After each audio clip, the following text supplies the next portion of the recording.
construção argumentativa quanto fazer comparativas dentro do debate. Isso significa que você precisa saber o que priorizar quando você está debatendo. Então, uma função que é bastante interessante nesse sentido, mas implica alguma leitura de debate e algum conteúdo de estratégia para o debatedor que está cumprindo essa função. Então, essa formação, ela pretende dar conta de explicar algumas questões mais introdutórias da função do adjunto, do tipo, o que faz um adjunto e como fazer um adjunto razoável, tá? Eu não sei se todo mundo aqui me conhece, meu nome é Eduardo Fábios, eu sou atualmente conselheiro do GDO, eu já fui diretor de debates, já fui gestor de casa, e para mim é um prazer poder ajudá-los, podem contar comigo. Antes de falar sobre a função de adjunto, eu acho que é legal a gente pensar um pouco no primeiro-ministro, tá? Que foi a formação que o Beninca fez anteriormente. O primeiro-ministro é esse cara que ele é responsável por ditar as regras do jogo, fazer uma definição, trazer os principais argumentos mais genéricos, mais intuitivos para o debate. É aquele cara que tem simplesmente 15 minutos para construir sua argumentação, no caso do líder do governo, no caso do líder da oposição, ele tem um pouco mais, mas é aquela pessoa que vai tentar trazer os argumentos mais feijão com arroz e apresentar a argumentação dentro do debate. É aquele cara que vai estar mais focado na construção, ainda que tente fazer alguma refutação prévia, como poucos discursos vieram antes dele, ele acaba não tendo tanto material para comparar e para engajar dentro do debate. A função do adjunto, ela está naturalmente muito ligada à função do primeiro-ministro e o desempenho do primeiro-ministro dentro do debate. Portanto, saber fazer um diagnóstico de como é que foi o seu primeiro-ministro, se ele deixou alguma brecha, se ele deixou alguns pontos em aberto para que você consiga explorar e você não quer deixar margem de jogada para as outras bancadas explorarem isso, você precisa ter, então, essa capacidade de ler e interpretar como é que foi o discurso do seu primeiro-ministro, quais foram os pontos que ele deixou em branco e qual é a melhor maneira que você tem para otimizar as chances de vitória de vocês. Isso requer, então, uma interpretação, um certo diagnóstico de como é que foi esse primeiro-ministro, quais foram os principais pontos que ele deixou no ar e como é que você pode explorar dentro do seu discurso da melhor maneira possível. Portanto, a função de adjunto, e aqui vai uma definição muito breve, ela tem esse papel de dar uma continuidade ao trabalho que foi feito pelo primeiro-ministro. Então, para fazer essa continuidade, para ser complementado dessa forma, ele pode tanto aprofundar argumentos, quanto ele pode trazer refutações aos discursos que vieram anteriormente, pode trazer novos pontos. Então, é uma função que tem essa característica de ser, de um modo geral, muito ampla, né? É uma função que não tem deveres especiais. Se, por um lado, o adjunto é a função mais livre do debate, você pode fazer tanto a construção argumentativa, quanto a refutação, etc., você tem muitas coisas à sua disposição para fazer. Por outro lado, isso tem um certo ônus ou uma certa necessidade, que é você ter a capacidade de ler o debate e saber equilibrar o quanto que você vai destinar de argumentação, o quanto que você vai destinar em refutação e o quanto que você vai destinar comparando os seus argumentos. Então, é nesse sentido que eu coloco aqui que com grandes poderes vem grandes responsabilidades. Se, por um lado, você tem muito tempo para organizar o seu discurso da melhor maneira possível, para fazer um discurso muito bonito, porque você teve tempo para organizar a sua folha, ou para focar em deixar o argumento mais bem construído possível, talvez isso não seja a melhor ideia, talvez seja melhor você fazer uma comparativa com o adjunto para deixar o seu discurso mais claro e fazer um engajamento apropriado, e não fazer um discurso que fique no vácuo, porque, lembrando, o debate ele é fundamentalmente comparativo, então vocês precisam comparar o discurso de vocês com o da outra bancada. Então não adianta nada você fazer um discurso muito lindo se você não prioriza algumas outras coisas que são importantes, por exemplo, comparativas. Então o adjunto é esse cara que vai olhar para o debate e vai entender que dentro daquele debate específico, vale mais a pena passar tempo construindo argumento, blindando o argumento que teu líder já trouxe, ou fazendo refutações e comparativas ao caso da bancada oposta que está falando a você. Então, o adjunto é esse cara que fala que não, ainda não acabou, eu vou complementar o discurso que surgiu anteriormente. Eu acredito que essa é uma boa maneira da gente resumir e pensar a função do adjunto. Existem algumas pessoas que pensam que o adjunto é uma função que você só pode comparar, mas não. Na verdade, você tem a possibilidade de fazer construção argumentativa dentro do adjunto. Não é como um IP, por exemplo, que você não pode trazer argumentos novos. E, na verdade, é interessante que você traga argumentos novos, porque isso a gente vai ver, vai ser estratégico para você dentro do debate competitivo. Então, a função do adjunto, ela tem essa característica, e justamente por causa disso, ela tem esse aspecto de você precisa ter um conhecimento de leitura de debate e de estratégia para justamente tomar aquela decisão e assumir uma estratégia que maximiza a chance de vitória de vocês. Então, eu acredito que esse talvez seja o principal aspecto do adjunto, que é o que eu gostaria de compartilhar com vocês dentro dessa formação. E, dentro desse sentido da estratégia, tem um ponto que é fundamental, e para isso a gente pode pensar com certa interdisciplinariedade em uma função de produção da economia. Tá? Aqui no eixo X a gente tem o número de trabalhadores empregados, e no eixo Y a gente tem quantos biscoitos a gente consegue produzir. Quanto mais a gente emprega pessoas, menos a gente consegue produzir. Um debate é uma coisa muito semelhante. A cada minuto que a gente passa falando de alguma coisa, a gente tem menos a contribuir sobre aquele assunto. Portanto, como o adjunto tem muitas coisas para fazer, ele pode comparar, ele pode construir, ele pode refutar, ele tem várias coisas à sua disposição, é muito importante que ele preste atenção na questão do tempo e decida qual a maneira, qual a parametrização do meu discurso que eu distribuo entre construção, entre refutação e entre comparativas, de modo a maximizar as minhas chances de vitória. Então, o adjunto é esse cara que vai estar pensando, e ele precisa pensar, se ele quer ganhar o debate, se ele quer ter mais chances de vitória, como que ele vai distribuir o tempo dele da melhor forma possível dentro daquele contexto específico para conseguir ganhar o debate. E dentro disso, é extremamente importante da gente levar em consideração de que não existe uma fórmula mágica. Não existe uma estrutura de discurso que se aplique a todo adjunto, de um modo geral, ou que a gente consiga colocar uma regra de bolo muito fácil aqui. Na verdade, não existe isso, porque justamente o adjunto é uma função que depende muito de como que o debate aconteceu até aqui, ou seja, como que foi o seu primeiro-ministro, como que foi o líder da outra bancada, e como que você espera que vai acontecer o debate dali em diante. Então, exige uma leitura que vai forçar esse posicionamento estratégico do adjunto. É uma função fundamentalmente estratégica que depende dessa leitura do debate. Justamente por causa disso, ela é muito interessante para quem gosta de fazer essa meta-análise, essa questão de identificar quais são os ônus de cada bancada e fazer as comparativas com um pouco mais de cuidado. Tá? Então, é bastante interessante pensar nesse sentido. O adjunto, por ele ter muitas coisas para fazer, ele precisa saber o quanto que ele vai destinar em cada uma delas. Até porque é muito sedutor, se vocês forem parar para pensar, gastar a maior parte do seu discurso falando, focando em alguma coisa que você faz bem. Por exemplo, construindo argumentos ou fazendo comparativas. Mas não necessariamente isso vai ser o ideal. Você precisa avaliar aquela situação e focar em fazer o melhor possível, dado que o debate está exigindo para você, conforme a sua leitura de debate demonstra, de acordo com a sua percepção. Então, eu acredito que isso ajude a demonstrar um pouco o quanto que saber o quanto você vai destinar de tempo é importante para o adjunto. É claro, dentro do debate, de um modo geral, para todas as funções é importante, mas é diferente de, por exemplo, o WIP, que o WIP é uma função que existe uma estrutura pronta. Você consegue lá se diferenciar, comparar com as duas bancadas e trazer algumas análises para demonstrar que vocês ganham o debate. O WIP tem uma estrutura talvez um pouco mais rígida que o adjunto. Você não consegue ter facilmente essa mesma estrutura. Dessa forma, eu acredito que a função do adjunto, ela talvez não seja tão fácil de delimitar uma estrutura que vocês têm que seguir rigorosamente. Também não é que nem o primeiro-ministro, por exemplo.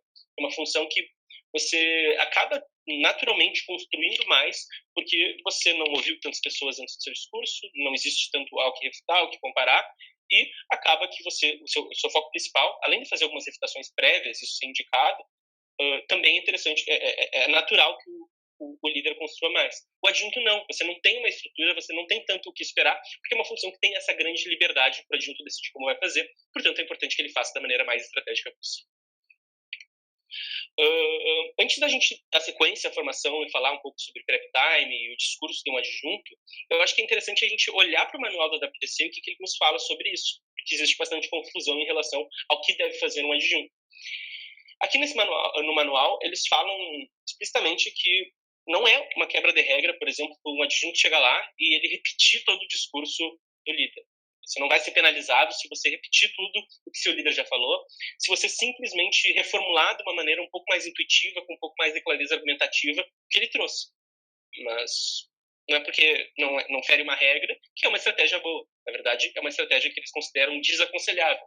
Justamente porque, como o debate competitivo é essencialmente comparativo, portanto, envolve essas 4 equipes, como que a gente vai ordenar essas 4 equipes, necessariamente, se você não faz alguma coisa, você está deixando a bola quicando para que uma outra bancada consiga explorar isso, seja a bancada oposta criticando o seu argumento porque você não aproveitou o seu discurso para blindar ele o suficiente, seja, por exemplo, caso você seja o primeiro governo, o segundo governo roubando o argumento porque o adjunto não aproveitou o tempo que ele tinha para trazer novas análises e blindar o caso.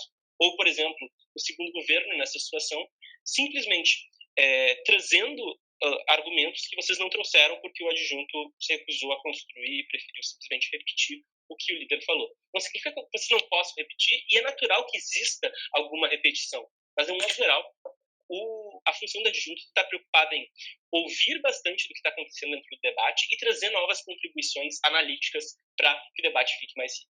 Então, é isso que o manual do WDC apresenta, que é bastante interessante, né, da gente pensar justamente porque enfatiza essa questão da estratégia e como que é estratégico você trazer análises que contribuam, de fato, para o debate e não simplesmente repitam material do seu líder. Bom, antes de falar sobre o discurso do adjunto especificamente, eu acho que é legal a gente pensar um pouco no prep time, tá? Aqui eu coloquei algumas sugestões, mas antes de falar sobre elas, é importante a gente pensar que não existe uma regra pronta para o prep time. Cada pessoa, cada dupla faz isso da melhor maneira possível, de acordo com o que fica mais confortável para elas. Não existe uma regra de bolo para o prep time, porque é uma coisa altamente subjetiva e depende muito de qual é a sua relação com a sua dupla. Mas, de um modo geral, se a gente for parar para pensar que o primeiro-ministro tem 15 minutos para construir a sua argumentação e logo ele vai ter que falar, é interessante que ele tenha um pouco mais de autonomia e a função do adjunto seja, assim como ela é no debate, no prep time ela seja mais complementar realmente. Então, é extremamente interessante que o adjunto tenha isso em mente, não que para ficar em silêncio durante todo o prep time, mas para, durante o prep time, assumir essa postura mais complementar, sugerindo novos pontos, sugerindo uma perspectiva mais geral do debate para o líder e oferecendo mais ideias que sejam complementares ao que o primeiro-ministro está pensando. Então, no prep time, eu acho que eu coloquei 4 coisas principais aqui para vocês levarem em consideração quando vocês estão nesse processo com o líder de vocês, tá?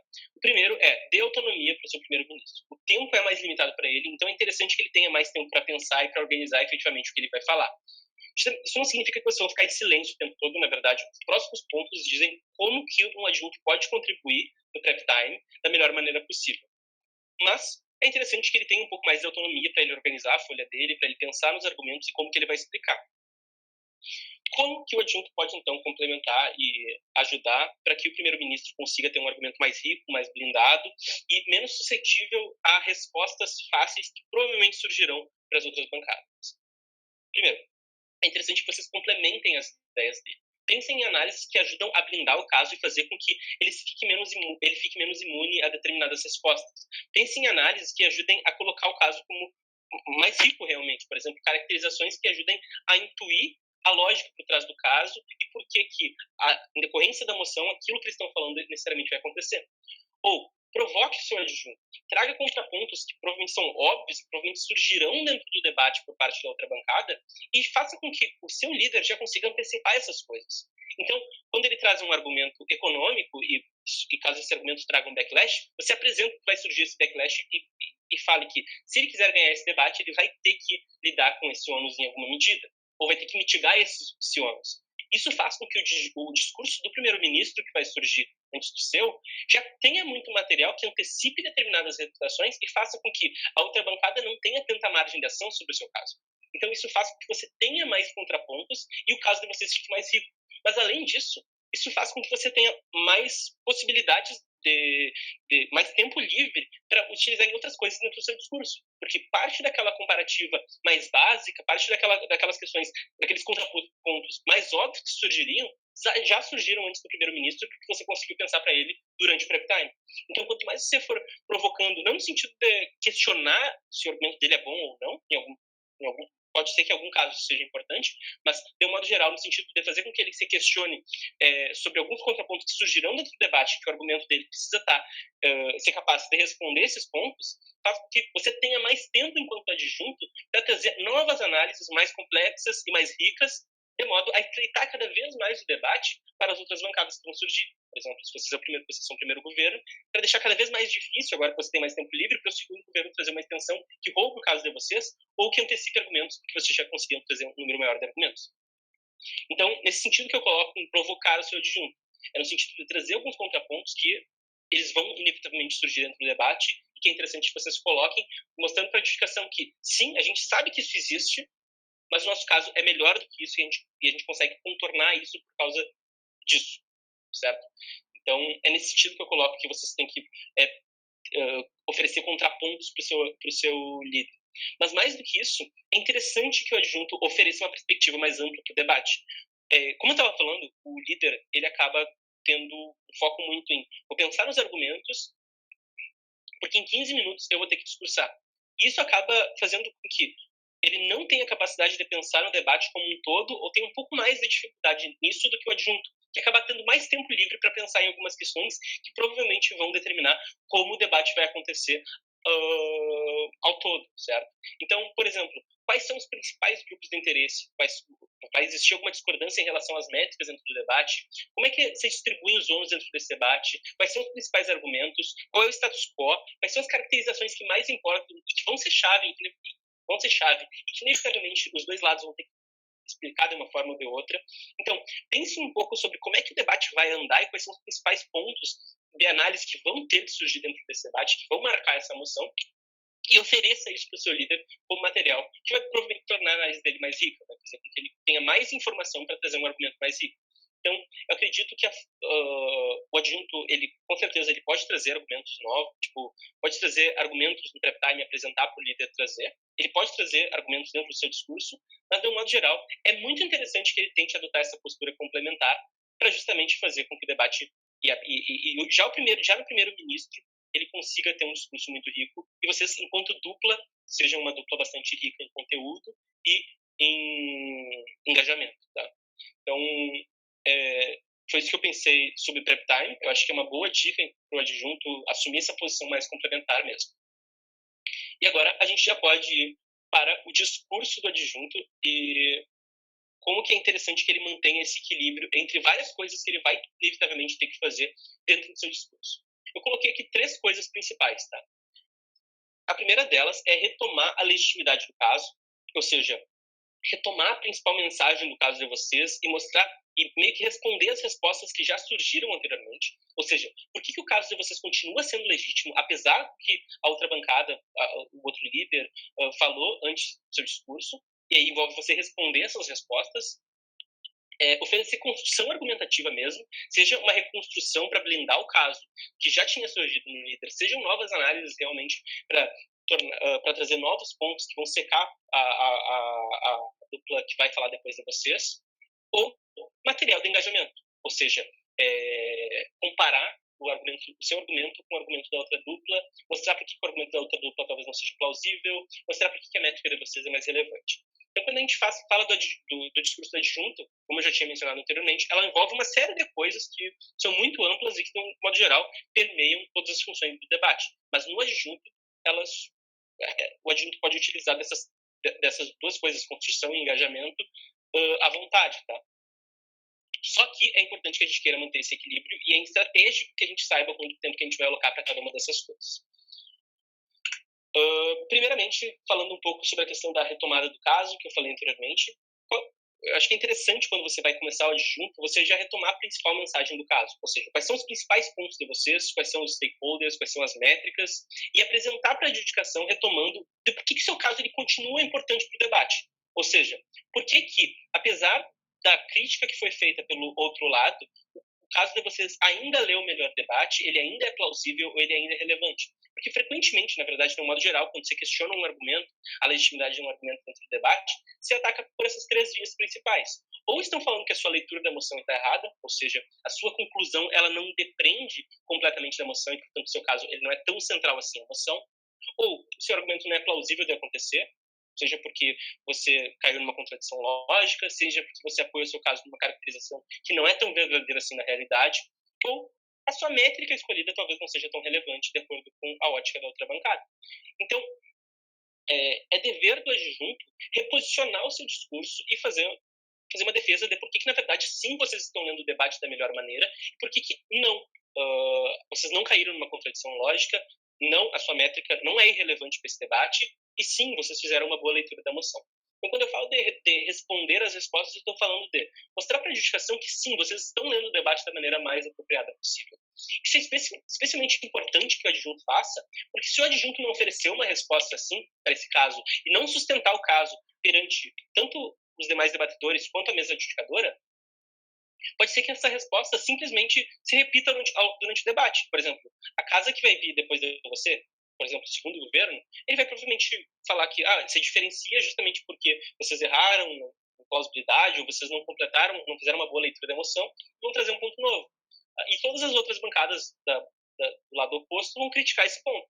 Então, se você não responde isso, você deixa esse ponto em aberto, que vai provavelmente ser explorado pelas outras bancadas. Então, quando eu falo em retomar o caso, é retomar a legitimidade do caso de vocês perante os demais debatedores, falando que essa crítica que foi feita, ela é irrelevante, ou ela não é boa assim, ou ela pode ser mitigada por alguma razão, e mostrar que, na verdade, vocês fizeram uma boa leitura e vocês lidaram com o melhor debate possível. Tá? O segundo ponto que eu venho falar aqui é sobre material construtivo. E aí, eu acho que é interessante a gente relembrar o que estava escrito no material do WDC, tá? Que é sobre repetição. É interessante que você evite chover no molhado. Ouvir é uma coisa extremamente importante para quem está ocupando a função do adjunto, porque você precisa saber o que foi dito e o que não foi dito, e com base no que não foi dito, o que pode ser explorado, o que é o melhor que você explore efetivamente. Nesse sentido, existem duas coisas principais de construção que um adjunto pode trazer. Ele pode aprofundar ou reconstruir pontos que surgiram anteriormente, e aí no sentido de blindar o caso mesmo, fazer caracterizações que façam com que seu caso fique menos suscetível às respostas que vão surgir do outro lado, quanto fazer mais construções argumentativas, no sentido de, caso o seu primeiro-ministro tenha deixado de falar alguma coisa importante, por exemplo, ou caso você tenha identificado, por exemplo, de que vai surgir um argumento econômico na sua diagonal, é interessante que você tenha a perspicácia de notar de que o seu argumento ele pode ser expandido para outras métricas que vão fazer com que você consiga engajar mais facilmente com outros casos dentro do debate. Então, quando a gente fala de construir mais, é trazer novas métricas, novas perspectivas para o debate, que tanto podem conversar mais facilmente com o outro lado e com argumentos inovadores que vão surgir na segunda metade, quanto estreitam cada vez mais as possibilidades de ação para a bancada que vai falar depois de vocês do seu lado do debate. Então, é interessante que vocês tenham a perspicácia de notar quando que é interessante eu aprofundar mais meu discurso e blindar mais meu caso, e quanto que é interessante que eu vou construir novos pontos, novas métricas, para conversar mais com o resto do debate, que provavelmente as outras bancadas vão trazer. De um modo geral, depende muito de, primeiro, qual é a estratégia de vocês dentro do debate, e segundo, do primeiro-ministro. Primeiro, falando sobre qual é a estratégia de vocês dentro do debate, eu acredito que o Peninca tenha dito isso na formação que ele ofereceu antes, e de um modo geral, existem duas estratégias principais para um primeiro-ministro. Né? Ele pode fazer a terra arrasada ou a fortaleza. A terra arrasada é quando você tenta trazer o máximo de argumentos possíveis para esgotar e secar para o outro lado, não ter muita coisa para trazer, então estreitar as possibilidades de argumentação do outro lado. E o segundo caso é a fortaleza, que é quando você faz aquele caso de feijão com arroz, muito bem construído, de modo a conseguir ter um caso relevante, ainda que intuitivo, mas extremamente relevante dentro do debate. De um modo geral, se você vai fazer uma estratégia mais fortaleza, ou seja, você vai tentar simplesmente blindar trazer um caso fechadinho, blindado, feijão com arroz, talvez seja interessante você aprofundar, você reconstruir determinados pontos. Agora, caso vocês queiram fazer a terra arrasada e secar as possibilidades da outra bancada, então talvez seja interessante você construir mais dentro do seu discurso. Então, dentro do primeiro ponto de o que eu vou destinar quando eu estou construindo, se eu vou reconstruir ou se eu vou construir novos pontos, depende muito de qual é a estratégia que eu estou adotando dentro do debate. Então, eu acho que esse é o primeiro ponto. É importante lembrar que essas estratégias têm riscos. Né? Se você vai falar sobre muita coisa, talvez você não consiga falar muito bem sobre nada, você deixa a bola quicando para que a outra bancada, por exemplo, se são o primeiro governo, o segundo governo chegue lá e explore esse ponto com relativa facilidade, simplesmente porque eles aprofundaram algo que não foi dito. Então, é importante ter um pouco de cautela, de acordo com a estratégia que vocês vão adotar, e um pouco de leitura do debate para saber se o que foi explicado antes pelo primeiro-ministro precisa de mais explicação ou já foi explicado o suficiente, eu posso construir mais. E isso justamente tem a ver com o que eu vou falar nesse próximo slide. Ou seja, o quanto eu vou construir depende também de como foi meu primeiro-ministro dentro do debate. Dependendo de quanto seu primeiro-ministro efetivamente conseguiu construir, você vai precisar dedicar mais ou menos tempo em construção argumentativa. Isso vai implicar em mais ou menos tempo para comparar argumentos, para conceder pontos de informação e fazer efetivamente um engajamento dentro do debate. Então, por exemplo, você chegou lá, seu primeiro-ministro, ele foi péssimo. Ele construiu muito pouco. Ele não fez uma boa construção e e as bancadas já estão contestando isso. Tá? Aí depende. Se for possível recuperar esse caso, então tente reconstruir ele com mais calma, com mais caracterizações, porque o que vocês pensaram no pré, embora estivesse correto do ponto de vista do argumento, talvez ele não tivesse sido bem explorado dentro do debate efetivamente. Então você tenta recuperar esse caso, reconstruir ele, blindar ele, fazer novas caracterizações, etc.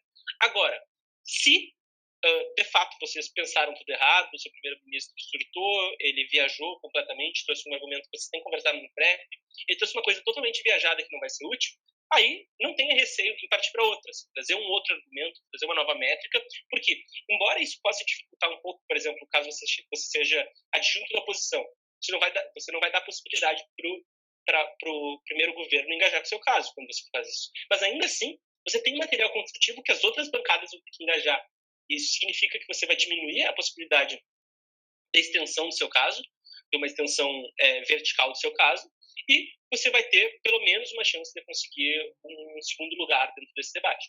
Então, quando a gente fala de partir para outra, é no sentido de justamente fazer essa construção e entregar pelo menos uma construção para que a adjudicação tenha um material para comparar o seu argumento dentro do debate. Agora, vamos assumir que o seu primeiro-ministro ele construiu parcialmente bem. O que é o que normalmente acontece? Porque normalmente o primeiro-ministro ele não vai conseguir fazer a melhor construção do mundo, porque novamente ele teve 15 minutos para construir os argumentos, mas ele conseguiu construir parcialmente bem. Aí é interessante que você identifique quais são as brechas que ele deixou para você contribuir com mais construções, com mais análises lógicas, para blindar mais o argumento e efetivamente gastar um tempo razoável, intermediário, nessa construção. Agora, caso ele tenha construído realmente bem, aí sobra mais tempo realmente para você trazer argumentos novos, respostas a outro caso. Note que isso é muito circunstancial. Depende muito se a bancada de oposição ofereceu respostas competentes ou não ofereceu respostas competentes ao seu caso. Então, tenha isso em mente quando você está decidindo o quanto de tempo você vai colocar para a construção argumentativa. E agora a gente vai para a terceira parte, que é o engajamento. Tá? Primeiramente, o que é engajamento dentro do debate? Engajamento é sempre que você conversa o seu caso com outro caso, ou você faz respostas a outro caso. Tudo que envolve respostas e interação entre o seu caso e outro caso está ligado ao engajamento. E, de um modo geral, como que você pode responder os argumentos da outra casa? Acho que existem duas alternativas principais. A primeira delas é contestar a plausibilidade dos argumentos, ou seja, explicar o porquê que não é provável que vai acontecer o argumento que a bancada oposta está trazendo aqui. E o segundo ponto é a relevância, ou seja, mesmo que seja verdade o que eles estão falando, por que eu me importo tanto com isso e não com o que a gente está trazendo? Então, por que eu preciso me importar mais com a métrica da minha dupla do que com a métrica deles? Então, quando a gente fala em engajamento, a gente está falando em tanto contestar a plausibilidade dos pontos, quanto mostrar qual métrica importa mais. E qual tipo de engajamento que você vai fazer depende muito do debate. Se vocês, por exemplo, estão disputando o mesmo ponto, por exemplo, uma bancada está falando que vai acontecer mais empregos e a outra bancada está falando que vai acontecer desemprego. Bom, nesse caso, vocês estão com uma discordância fundamental. Então, o que importa mais é a plausibilidade dentro dessa comparativa. Vocês concordam? Tipo, se existe uma discordância, essa discordância vai ser decidida em quem explicou melhor esse ponto, e aí quem explicou melhor vai ter efetivamente convencido a adjudicação de que o seu ponto vai valer, ou seja, que vai acontecer mais empregos ou vai acontecer mais desemprego. Um exemplo disso é, por exemplo, o debate que aconteceu na final do Campeonato de Casa sobre salário mínimo. Tá? Um lado falava que ia acontecer mais poder de compra para a população, e outro lado falava que ia acontecer inflação. Essas coisas são fundamentalmente antagônicas. Então, o lado que vai provar com mais plausibilidade efetivamente o que vai acontecer é o lado que vai conseguir levar esse impacto consigo. Então, a plausibilidade dentro dessa situação é extremamente importante e é útil que você engaje dessa maneira. Agora, se vocês estão disputando métricas diferentes, por exemplo, uma dupla fala que vai acontecer vai acontecer, por exemplo,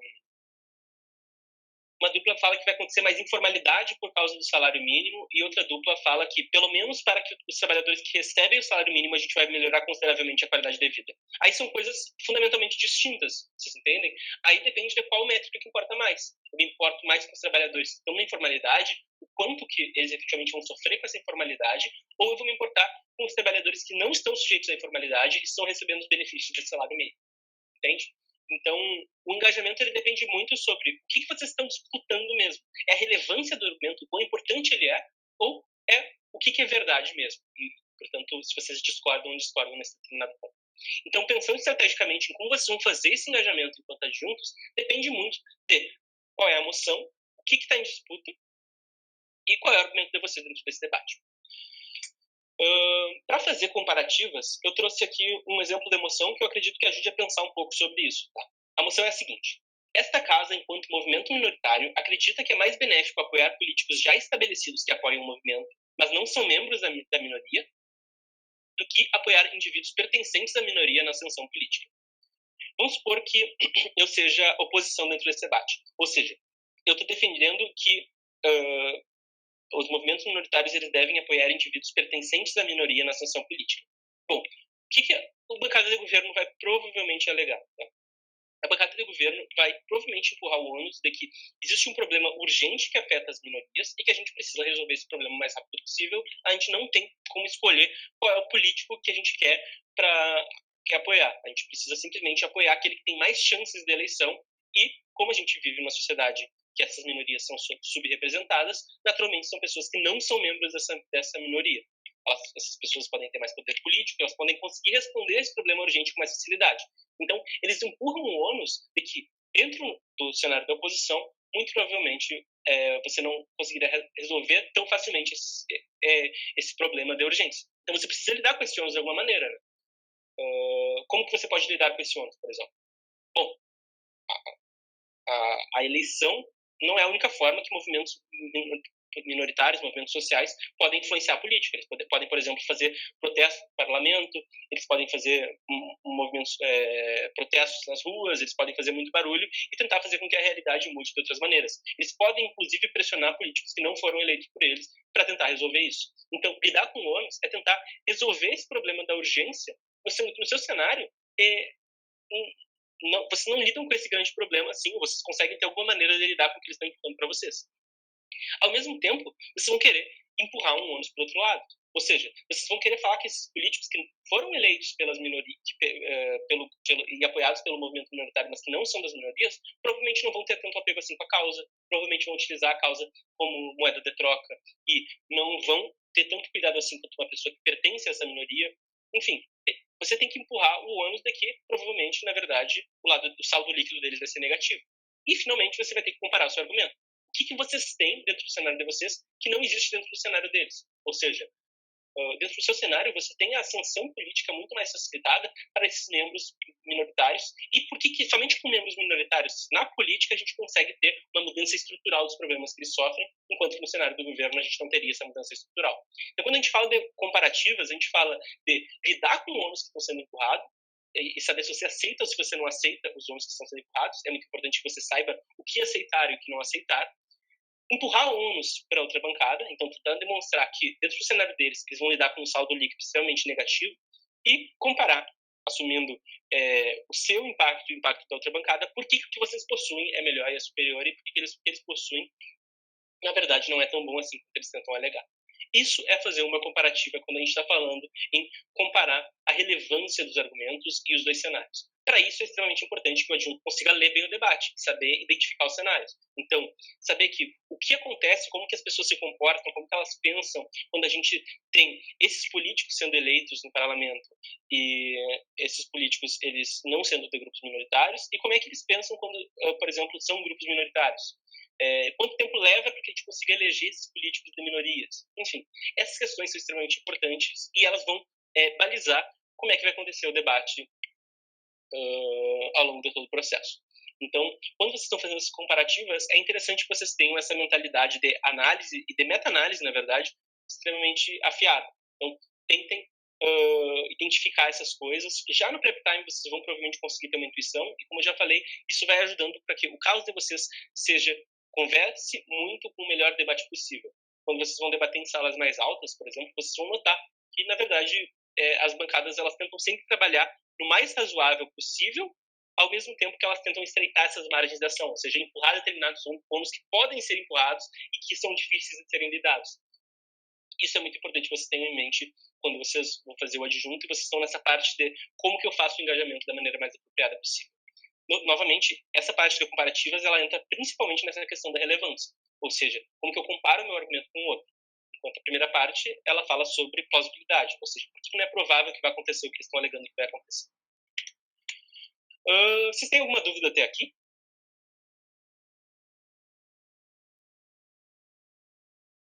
Bom, então vou continuar a apresentação.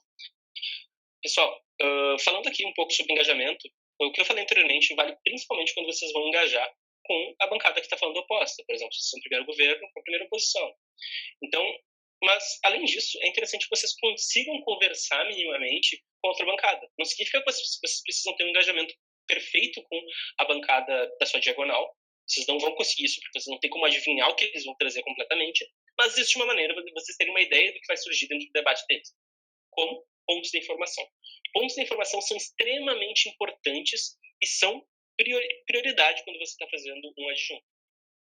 Isso é interessante vocês levarem em consideração, tá? Combinem para que o seu primeiro-ministro já aceite o ponto de informação da diagonal, porque aí você já tem ou alguma ideia de uma resposta que vai surgir ao seu caso para você responder dentro do seu adjunto, ou uma ideia do caso que eles vão trazer e como que vocês podem responder ele. Então, se vocês oferecem, por exemplo, 2 pontos de informação dentro do discurso de vocês na diagonal, ou seja, um ponto de informação no primeiro-ministro e um adjunto, você já tem uma boa ideia do que vai ser o caso da sua diagonal e vocês conseguem lidar mais facilmente com esse caso. Isso significa, principalmente, que vocês conseguem fazer com que seus argumentos conversem mais com o argumento que eles vão trazer.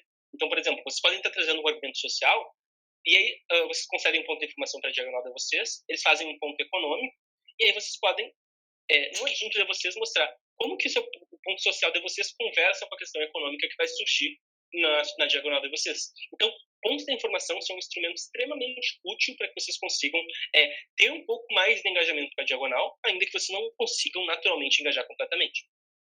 Uma segunda dica aqui é quando vocês estão fazendo esse engajamento, é interessante que vocês tragam pontos, deixem muito claro quais são as métricas de vocês, como que vocês acreditam que o argumento de vocês pode ser comparado com o cenário da outra bancada, porque isso vai facilitar muito o trabalho da mesa justificadora. Ou seja, como eles vão saber exatamente quais são as métricas que vocês estão tratando dentro do debate, isso vai facilitar muito para que vocês consigam efetivamente ter argumentos que se sustentam ao longo do debate e que forçam com que as outras bancadas engajem da maneira que vocês estão propondo. Ou seja, fica uma coisa muito menos arbitrária. Você está fazendo que você está empurrando um ônus de engajamento para as outras bancadas, porque você está deixando muito claramente qual é o seu argumento, quais são as métricas de vocês, quais são os grupos de interesse que vocês estão defendendo e por que eles importam. Então, isso força que as outras bancadas tenham que despender muito mais tempo para lidar com o caso de vocês, e isso mantém o caso de vocês como legítimo dentro do debate, como relevante dentro do debate, forçando que as outras bancadas engajem com vocês, tá? Então, a gente aqui, eu acho que vai se caminhando para o final. Eu coloquei um breve resumo, que é tentando colocar tudo numa só coisa e ver se está tudo enlaçado em um único argumento. Tá? A função da adjunto é fundamentalmente uma função complementar. Isso vai do prep time aos pontos de informação que vocês fazem no discurso de vocês, ao discurso que vocês fazem. Então, esse traço de complementaridade talvez seja a principal característica do adjunto. E no prep time, por exemplo, isso significa você dar mais autonomia para o primeiro-ministro, complementar as ideias, oferecer uma perspectiva mais ampla do debate. E no seu discurso significa você mostrar que seu caso continua legítimo apesar das respostas que foram oferecidas, ou seja, respondeu às respostas que foram oferecidas. Significa você construir pontos e saber o que é mais importante efetivamente que vocês construam. Se o seu primeiro-ministro conseguiu construir bem, se a estratégia de vocês é a estratégia A ou a estratégia B, você vai saber o que você vai construir, o quanto tempo você vai querer construir um determinado ponto. E, naturalmente, você vai precisar engajar com os pontos que vão surgir. Ou seja, contestar a plausibilidade deles e demonstrar que a métrica de vocês e o cenário de vocês é melhor do que o cenário das outras bancadas. Eu acredito que com isso eu consiga fazer uma formação introdutória sobre a função do adjunto. E eu acredito que é isso, pessoal. Vocês têm alguma dúvida?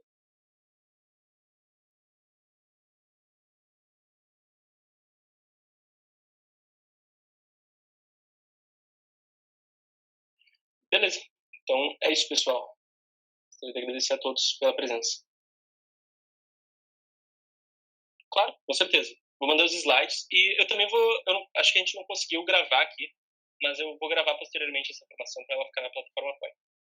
Então, pessoal, muito obrigado. Muito obrigado pela formação, estava muito boa mesmo. Obrigado por me estar presente. Obrigado por disponibilidade. Obrigado. Tá bem. Valeu pelo convite, pessoal. Tchau.